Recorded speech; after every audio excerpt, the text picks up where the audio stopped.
بسم اللہ والصلاة والسلام علی رسول اللہ، اما بعد۔ صفحہ نمبر 208، آیت نمبر ہے 45۔ اعوذ باللہ من الشیطان الرجیم، بسم اللہ الرحمن الرحیم۔ وَكَتَبْنَا عَلَيْهِمْ فِيهَا أَنَّ النَّفْسَ بِالنَّفْسِ وَالْعَيْنَ بِالْعَيْنِ وَالْأَنْفَ بِالْأَنْفِ وَالْأُذُنَ بِالْأُذُنِ وَالسِّنَّ بِالسِّنِّ والجروح قصاص فمن تصدق به فهو كفارة له ومن لم يحكم بما أنزل الله فأولئك هم الظالمون۔ وَكَتَبْنَا، اور ہم نے لکھ دیا، فرض کر دیا، علیہم، ان یہود پر، فیہا، اس بارے میں، کہ ان النفس، بے شک جان کے بدلے، بالنفس، جان بطور قصاص قتل کی جائے گی، والعین بالعین، آنکھ کے بدلے آنکھ نکالی جائے گی، والانف بالانف، ناک کے بدلے ناک کاٹی جائے گی، والاذن بالاذن، کان کے بدلے کان، والسن بالسن، اور دانت کے بدلے دانت نکالا جائے گا، والجروح قصاص، اور اسی طرح زخموں کے اندر قصاص ہے، جو جتنا زخم کسی کو دے گا بطور قصاص اتنا ہی زخم اسے دیا جائے گا۔ فمن تصدق بہ، ہاں اگر کوئی صدقہ کر دے، کوئی معاف کر دے، فہو کفارۃ اللہ، تو یہ معافی ہی اس کا کفارہ بن جائے گا۔ ومن لم یحکم بما انزل اللہ، اور جو کوئی بھی اللہ کے مطابق فیصلے نہیں کرتا، فاولئک هم الظالمون، بس یہی وہ لوگ ہیں جو ظالم ہیں۔ یہ آیت قصاص ہے، اور تورات کے اندر جہاں رجم کے احکامات تھے، وہیں پر قصاص، زخموں کے حوالے سے احکامات بھی موجود تھے۔ یہود نے اس دور میں بھی رجم نہیں کیا، رجم کے احکامات بدلے، تو زخموں کے حوالے سے، اعضاء کے حوالے سے جو قصاص تھے ان کے احکامات بھی بدل دیے۔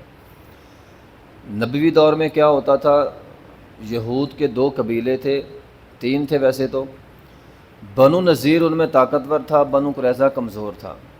اصول کیا بنا، بنو نذیر اگر بنو قریظہ کا کوئی بندہ مار دے گا تو بنو قریظہ جو مقتول ہے وہ بنو نذیر سے بطور قصاص بندہ نہیں ماریں گے۔ ہاں البتہ بنو قریظہ نے اگر بنو نذیر کا کوئی بندہ مار دیا تو بطور قصاص بندہ مارا جائے گا۔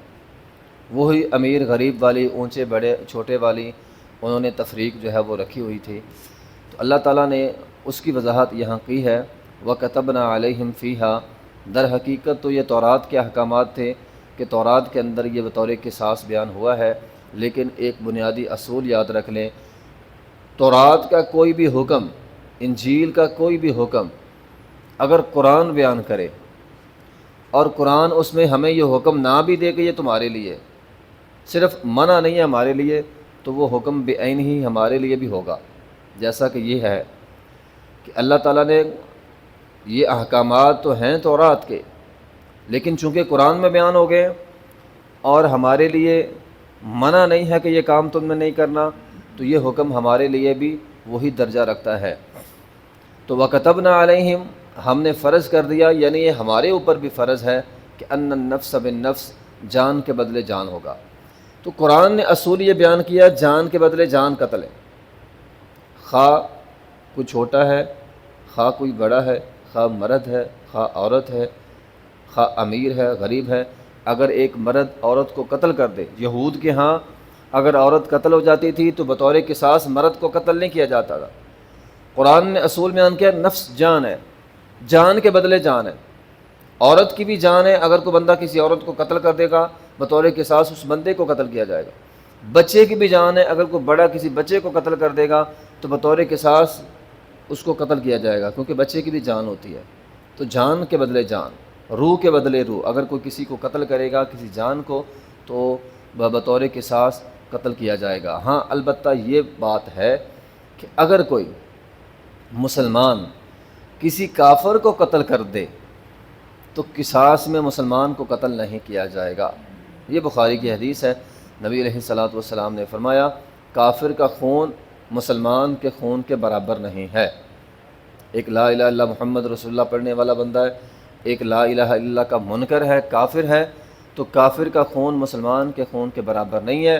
اگر کوئی مسلمان کسی کافر کو قتل کر دے گا تو بطور قصاص مسلمان کو قتل نہیں کیا جائے گا۔ نبوی دور کے اندر قصاص ہوا ہے۔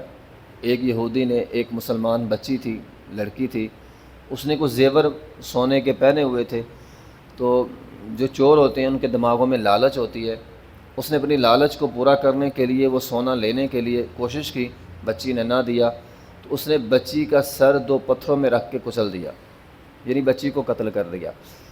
نبی علیہ الصلوۃ والسلام کو جب پتہ چلا آپ گئے، ابھی اس بچی کے اندر جان باقی تھی، تو اس نے اشارے سے بتا دیا کہ مجھے یہودی نے مارا ہے۔ تو نبی علیہ الصلوۃ والسلام نے بطور قصاص یہودی کا سر 2 پتھروں کے درمیان رکھ کر کچلا۔ تو یہ ہے قصاص، جو کسی کو جیسا زخم دے گا، جیسا قتل کرے گا، اس کے ساتھ بطور قصاص ویسا ہی سلوک کیا جائے گا۔ ہاں اگر کسی نے کسی کی آنکھ پھوڑی ہے بطور قصاص آنکھ نکالی جائے گی، ناک کاٹا ہے تو ناک، دانت ہے تو دانت، کان ہے تو کان، اسی طرح والجروح قصاص، زخموں کے اندر قصاص ہوگا، جو کسی کو جیسا زخم دے گا ویسا ہی اسے قصاص دینا پڑے گا۔ فمن تصدق بہ فہو کفارۃ اللہ، اگر کوئی معاف کر دیتا ہے، مقتول معاف کر سکتا ہے، جس کا دانت توڑا گیا ہے، کاٹا گیا ہے، وہ معاف کر سکتا ہے تو پھر معافی ہو جائے گی، پھر بطور قصاص نہیں کاٹا جائے گا۔ جیسا کہ حدیث میں ہے، نبی علیہ الصلوۃ والسلام کے پاس ایک بندہ لایا گیا، اس نے دوسرے کو قتل کیا تھا۔ اب نبی علیہ الصلوۃ والسلام نے اس سے پوچھا ہاں بھائی، تو قاتل نے کہا اللہ کی قسم میرا قتل کا ارادہ نہیں تھا، میں نے تو ویسے ہی مارا، بندہ مر گیا۔ موسیٰ علیہ الصلوۃ والسلام نے ویسے ہی تھپڑ مارا، بندہ مر گیا۔ تو اس کو قرآن کے اصول کے تحت قتل خطا کہا جاتا ہے۔ تو اس نے کہا اللہ کی قسم میں نے تو، میرا قتل کا ارادہ نہیں تھا۔ تو نبی علیہ الصلوۃ والسلام نے مقتول کے ورثاء کو یہ بات کہہ دی تھی، فرمایا اگر تم نے اس کو قتل کر دیا تم جہنم کے اندر جاؤ گے، کیونکہ اس نے جان بوجھ کر نہیں کیا، قتل خطا ہوئی ہے۔ تو قتل خطا میں دیت ہوتی ہے، قتل خطا میں بطور قصاص قتل نہیں کیا جاتا۔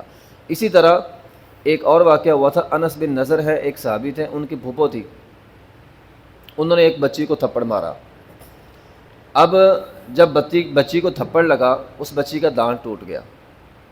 اب وہ رسا آ گئے، انہوں نے کہا جی ہم نے تو اس عورت کا دانت ہی توڑنا ہے، ہماری بچی کا، ہماری لڑکی کا اس نے دانت توڑا ہے تو ہم نے دانت ہی توڑنا ہے۔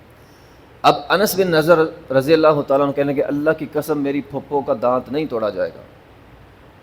انہوں نے قسم کھائی کہ اللہ کی قسم میری پھپھو کا دانت نہیں توڑا جائے گا۔ نبی علیہ الصلوۃ والسلام نے فرمایا انس یہ تو قصاص ہے، یہ تو اللہ کا حکم ہے، یہ تو لازمی ہے، دانت تو اب توڑا جائے گا۔ اب اللہ تعالیٰ نے ورثاء کے دل کے اندر بات ڈالی، انہوں نے کہہ دیا ہم نے معاف کر دیا، یہی ذالک کفارۃ اللہ، ومن تصدق بہ فہو کفارۃ اللہ، اگر کوئی معاف کر دے تو پھر قصاص نہیں ہوگا۔ تو ورثاء نے کہا ہم معاف کرتے ہیں۔ تب نبی علیہ الصلوۃ والسلام نے فرمایا تھا اللہ کے کچھ بندے ایسے ہوتے ہیں کہ اللہ کی قسم اٹھاتے ہیں پھر اللہ ان کی قسمیں پوری کر دیتا ہے۔ تو اللہ نے ورثاء کے دل کے اندر رحم ڈال دیا، انہوں نے معاف کر دیا۔ تو اگر کوئی معاف کر دے تو پھر معاملہ ختم ہے۔ ہاں اگر کوئی بندہ معاف نہیں کرتا، 2 چیزیں، ایک قصاص ہوتا ہے، ایک دیت ہوتی ہے۔ اگر کوئی کہہ دیتا ہے ٹھیک ہے میں قصاص نہیں لیتا، میں نے دیت لینی ہے، تو دیت ادا کرنی پڑے گی۔ اگر کوئی دیت بھی معاف کر دے تو معاف ہو جائے گا۔ اب دیت کتنی ہوگی؟ جان کے بدلے 100 اونٹ، ٹھیک ہے۔ نبی علیہ الصلوۃ والسلام کے والد محترم جب آپ کے دادا نے نظر مانی تھی کہ اگر میرے 10 بیٹے ہوئے تو میں ایک بیٹے کو اللہ کے راستے میں قربان کر دوں گا، ذبح کر دوں گا، تو پھر وہ لمبا واقعہ ہے، اس میں مختصر یہ ہے کہ اس کے بدلے عبداللہ کے بدلے 100 اونٹ تھے، تو وہی 100 اونٹ جو ہے وہ دیت مقرر ہو گئی تھی۔ ہاں مختلف اعضاء کے مختلف دیت ہے۔ ایک اصول یاد رکھ لیں، جسم کے جو اعضاء ایک ایک ہے، مثال کے طور پر ناک ہمارا ایک ہے، زبان ایک ہے، ٹھیک ہے، اسی طرح جسم کے وجود کے اندر اگر کوئی اعضاء ایسا ہے جو صرف ایک ہی ہے، تو جو اعضاء صرف ایک ہے اگر کوئی اس کو کاٹ دے، اس کو توڑ دے، تو اس کے بدلے 100 اونٹ دیت ادا کرنی پڑے گی۔ اسی طرح جو جسم کے اعضاء دو ہیں، آنکھیں دو ہیں، کان دو ہیں، ہاتھ دو ہیں، بازو دو ہیں، اگر کوئی ایک ہاتھ کسی کا توڑ دے تو 50 اونٹ، اگر دونوں ہاتھ توڑ دے تو 100 اونٹ، اس طرح ٹانگ ہے۔ اس طرح اگر ہاتھ ہے، ہاتھوں کے آگے انگلیاں ہیں، ایک انگلی کی دیت 10 اونٹ ہے۔ پھر نبی علیہ السلام نے ساتھ وضاحت کی، فرمایا یہ چھوٹی انگلی اور انگوٹھے میں کوئی فرق نہیں ہے۔ اب کو یہ نہ سمجھے کہ انگوٹھے کی اہمیت تو زیادہ ہے، چھوٹی انگلی کی اہمیت بہت کم ہے، اونٹ 10 ہی ہوں گے۔ اگر کوئی کسی کی ایک انگلی توڑتا ہے، خواہ وہ چھوٹی انگلی ہو، خواہ بڑی ہو، خواہ انگوٹھا ہو، خواہ پاؤں کی انگلی ہو، خواہ کوئی بھی انگلی ہو، اگر کوئی کسی کی انگلی توڑتا ہے تو 10 اونٹ جو ہیں وہ دیے جائیں گے۔ اس میں وہی بات پھر یاد رکھنی ہے، خطا اگر غلطی سے ہو گیا۔ نبی علیہ السلام کے زمانے میں ایسا ہوا، ایک بندے نے دوسرے کو دندی کاٹی ہاتھ کے اوپر، اس نے اپنا زور سے ہاتھ کھینچا، زور سے اس نے ہاتھ کھینچا، اس کا دان ٹوٹ گیا۔ اب جس کا دان ٹوٹا تھا وہ نبی علیہ السلام کے پاس آ گیا، کہتا میں نے تو دان ہی توڑنا ہے اس نے میرا دان توڑا ہے، میں نے دان ہی توڑنا ہے۔ اس نے کہا اللہ کے رسول یہ میرا ہاتھ چبا رہا تھا، میں نے ہاتھ کھینچا ٹوٹ گیا۔ نبی علیہ السلام نے وہاں دیت لے کر نہیں دی، نہ قصاص دیا۔ فرمایا تیرا کیا خیال ہے، یہ اپنا ہاتھ تیرے منہ میں دے دے، جیسے اونٹ چباتا ہے ویسے تو اس کا ہاتھ چبائے۔ اگر خطا ہو گئی ہے تو پھر دیت نہیں ہوگی، ہاں یہ قاضی پر منحصر ہوگا، جج پر ہوگا، وہ فیصلہ کرے گا کہ غلطی ہوئی ہے، خطا ہوئی ہے، یا اس نے یہ کام جان بوجھ کر کیا ہے۔ تو بہرحال ذالک کفارۃ اللہ، اگر کوئی فمن تصدق بھی معاف کر دیتا ہے، دیت بھی نہیں لیتا اور قصاص بھی نہیں لیتا، تو یہ اس کی مرضی ہے، یہ اس کا قصاص نہ لینا، اس کا دیت نہ لینا اس کے گناہ کا کفارہ بن جائے گا۔ وآخر دعوانا الحمد للہ رب العالمین۔